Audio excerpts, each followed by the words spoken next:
Hey everybody, welcome back to Schoolhouse Cracked. With me as always, Mr. Brett Derickson. I'm Dr. MC. And we're going to look at some really interesting stories from our professional and personal lives related to education. They do represent those cracks that we're examining because in schools are people, and people do crazy things. Yeah. And so we talked about this early on when we were still recording out of a basement with really shitty audio-visual technology, but we called this the Tales from the Trenches segment. And so, after a time in public education, we both know public educators that have their file of just crazy shit that has happened in their career that when they retire, they're going to write a book about. Yeah. And at one point, I had my own. And we have a colleague as well who's keeping his own. But just kind of talking about the crazy stuff we've seen in schools and what the hell do you do when something so out of the ordinary, so unexpected, or just so plain weird happens? Yeah, absolutely. And I'm excited. Later this afternoon, I'm going to meet one of my former students who's now a teacher, actually at a local high school, and I'm going to introduce him to you. But this goes back to when I was a young teacher, and you've actually heard this story before. Okay. But I want you to think to yourself how a more reasonable person like yourself could have made different choices in the midst of this story. And the other part is don't be afraid to share with the audience how I've shared this story before with you. So I'm here for a bit of fact checking as well. Okay, all right. So it was we used to call it CSAP. That was the Colorado State test. Oh, yeah, I know where this is going. All right. And folks, this is a comment on Schoolhouse Cracked. At the end of the day, our students have to take tests to prove our student achievement in our schools. The information is public. It goes back to NCLB No Child Left Behind legislation, and No Child Left Behind and these high stakes tests were and are huge game changers in how we orchestrate and design our schools. Yeah, people lost jobs over some of these tests over the years. Yeah. Well, this school that I was at lost its school, and I can't get into that. That's actually the hard one to talk about. But the point is we're getting ready to give this week-long series of tests. It's a total of 12 tests over 5 days, and the administration is telling us, folks, don't take these days off.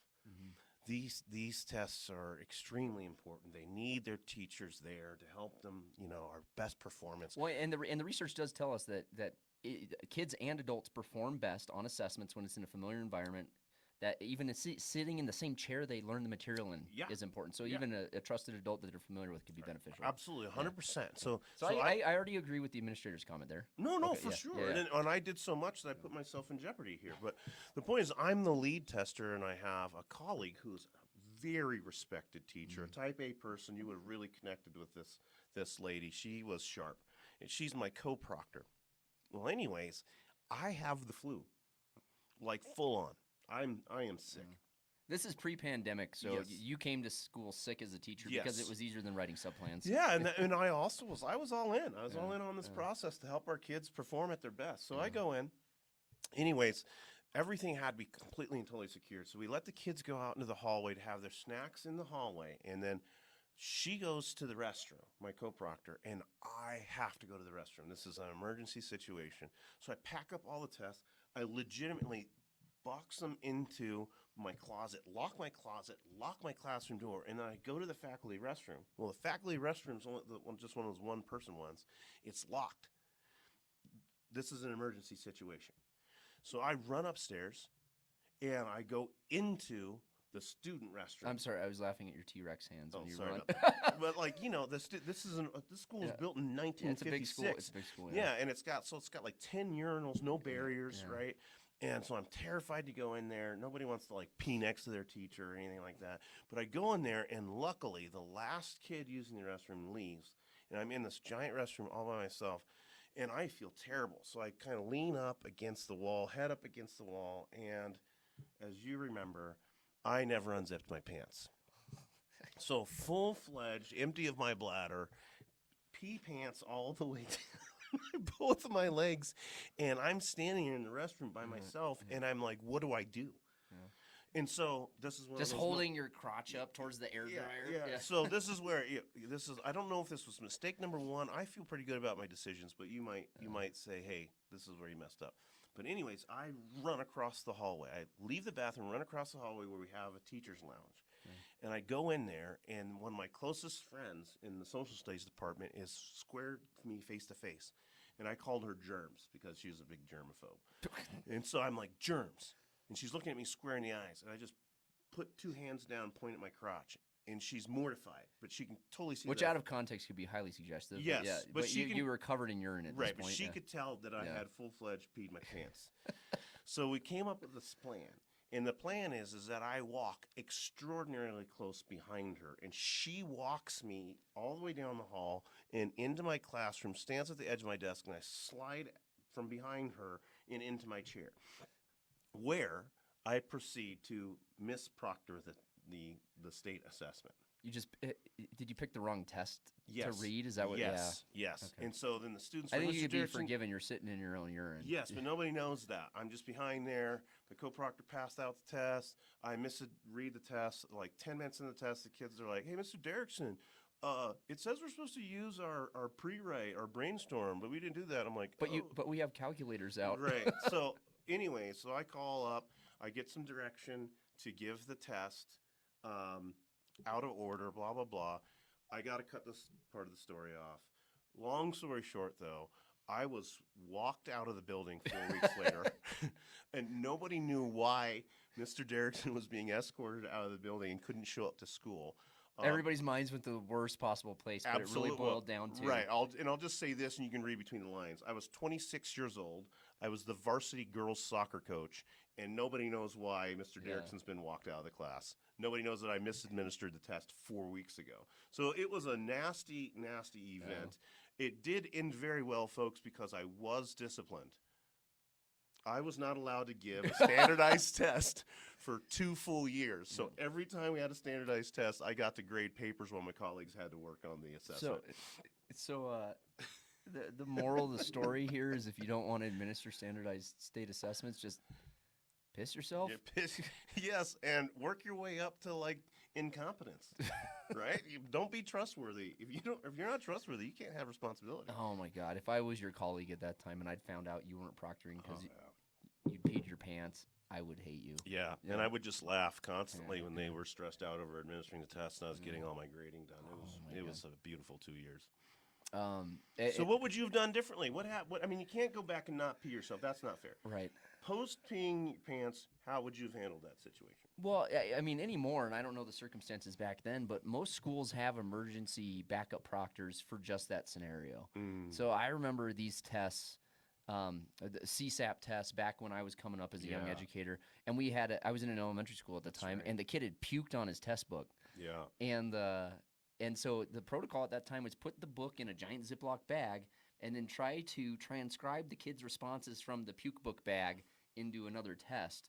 And so I was the backup proctor, and in that case I wasn't backup proctoring, I was transcribing a puke book. That is disgusting. It was, and that's why when I decided to not work in elementary schools. Oh my gosh, I just got a shiver up my spine. That was so gross. And, well, if you wanted me to help that any, it was like Campbell Soup Chunky, where like the cubed carrots were obviously still in there. Oh, those are indigestible. But I would have.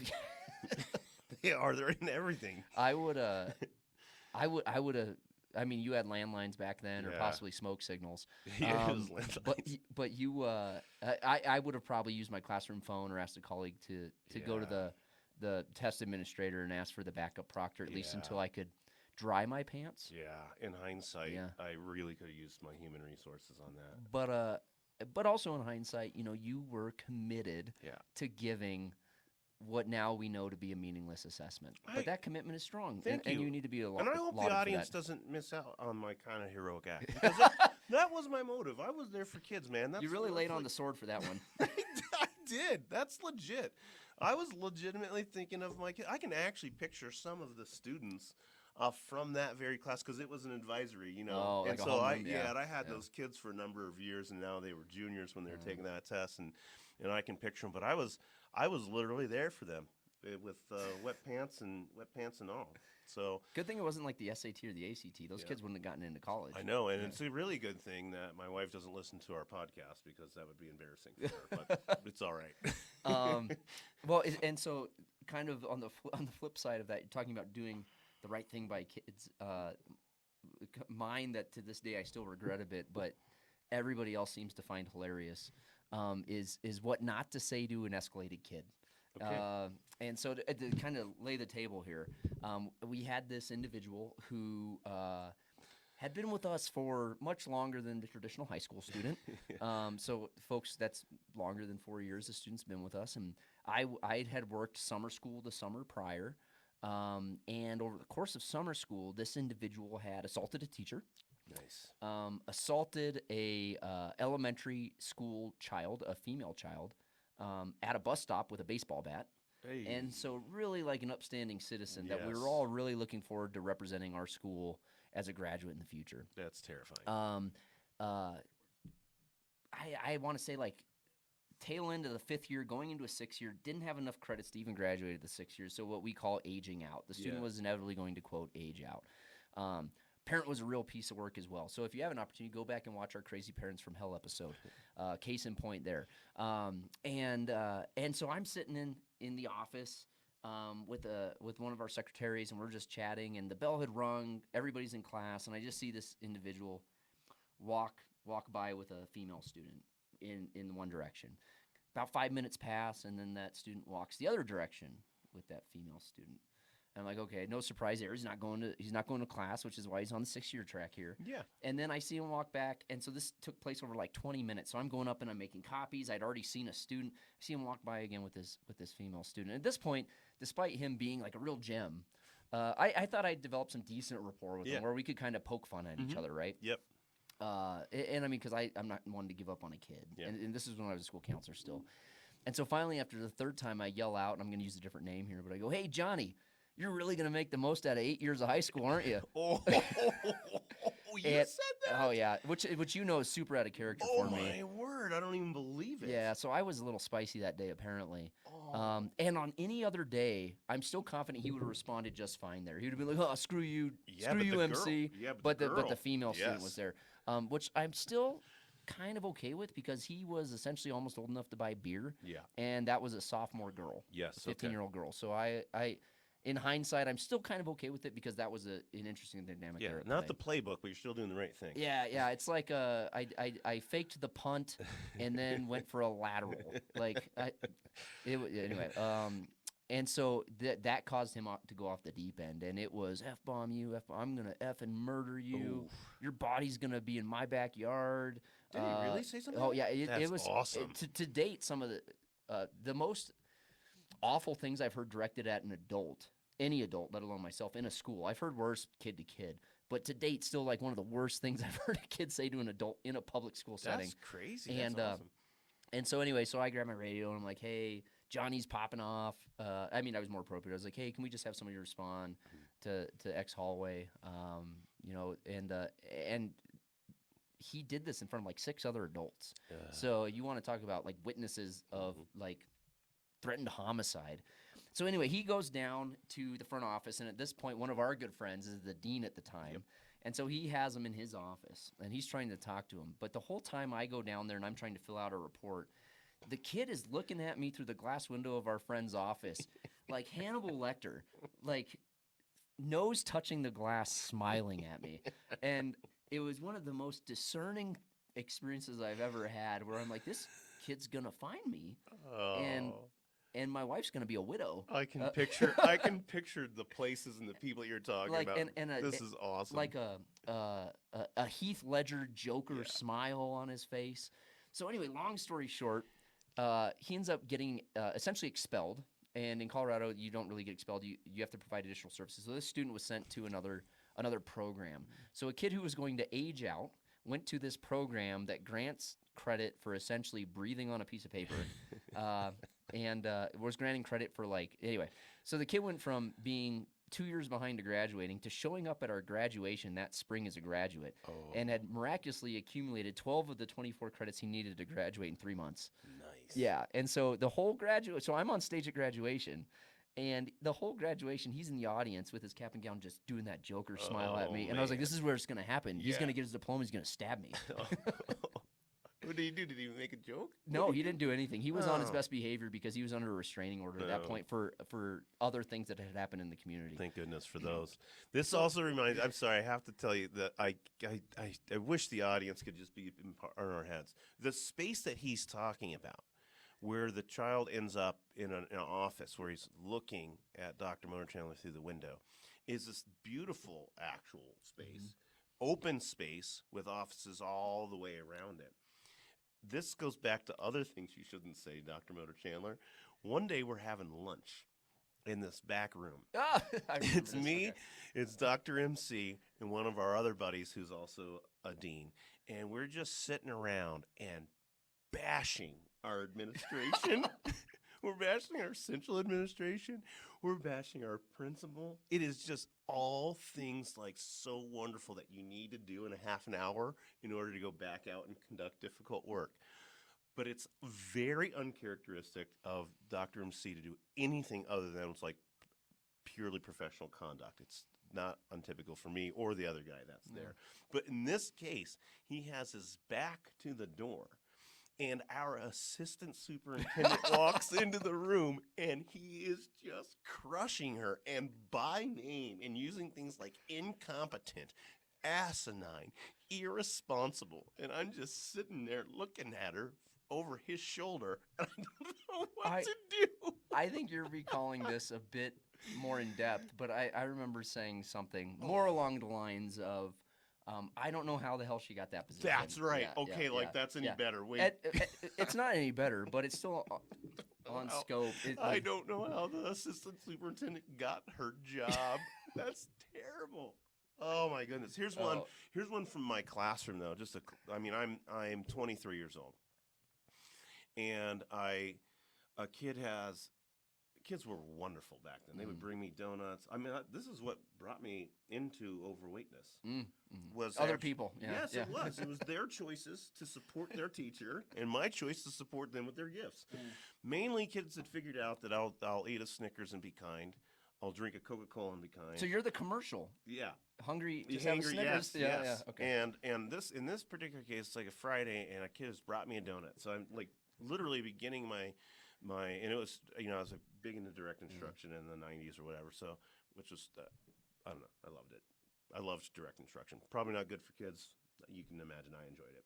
Oh yeah, very very. I'm Just I'm got missing to the talk. word. I like Yeah. to sound my own voice apparently. Performative, very Yes. performative. Yeah, yeah. So I've got a donut in my hand, and I'm lecturing, and we're doing medieval Europe, and we're talking, about the social structures there, and we're talking about from serfs and peasants and nobles and lords, and obviously all the way up to like a king, and we're looking at that hierarchy. And a kid asked very genuinely. I don't know why anybody would be interested in what I was teaching. I wasn't even interested in what I was teaching, but he asked, hey, what does a noble do for the Lord? It sounds like the nobles own land, and and it said, like excellent question. I said, well, nobles are on the Lord's land, and they are they give taxes and pay tribute and all kinds of things that were socially important. Right. And so I said in front of the group, they have to go to dances and weddings and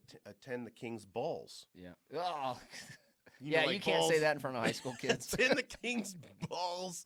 I'm talking about Yes, I'm attending court. Attending court. And so I just stopped after it, and I just looked at the class. They looked back at me like deers at a hunter.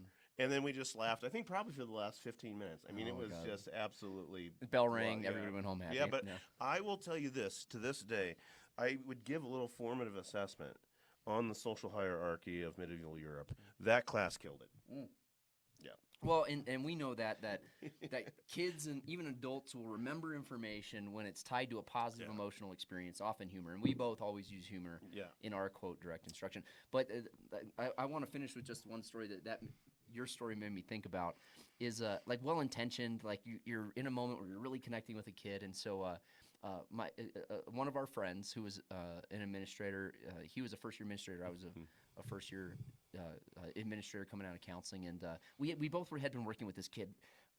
Absolutely loved this kid, but had some cognitive delays, but liked being in school, liked his teachers, liked liked our friend, like Mhm. our shared friend and myself, would come to us and wanted to get better at making better choices, and knew he wasn't making better choices, and just God, we love this kid.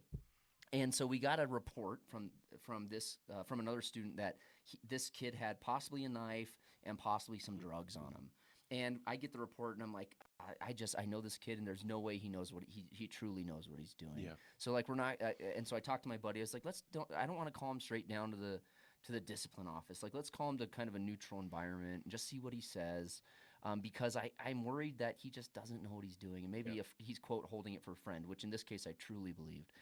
So we call him down, and he's like, "Yeah, I have this and this. Like, this is my brother's, and then I just thought this was super cool, Yeah. and so I brought it because I wanted to show my friend." And like knowing and having a good relationship with this kid, I was like, I absolutely believe he thought this pocket knife was cool, and he wanted to show his friend. Yeah. There's no ill intent, and that he probably did take something from his brother because he really looks up to his brother. Yeah. And so again, not a whole lot of ill intent. They're just really poor decision making, and again, a kind of a lower cognitive ability. So we're like, thank you for sharing with us. We really appreciate it, but we do need to pull this out of your backpack. And so what he had told us he had was not what we found, because when our friend and I started digging through his backpack, a baggie exploded in our face. We ended up taking the remnants of that baggie and all over my floor. We took the remnants of that baggie to our school resource officer, police officer, who tested it, and it came positive for meth. No. Yeah. So I thought you knew this. I story. didn't know this at all. So anyway, our shared friend and myself had essentially done meth at school, accidentally in conducting a backpack search. You had meth on your hands and face? Yeah, like in our face. So my colleague got it in his eye, and his eye he started to look like a pirate. And then I got it in one of my nostrils and like in my scruff, and it was all over the floor.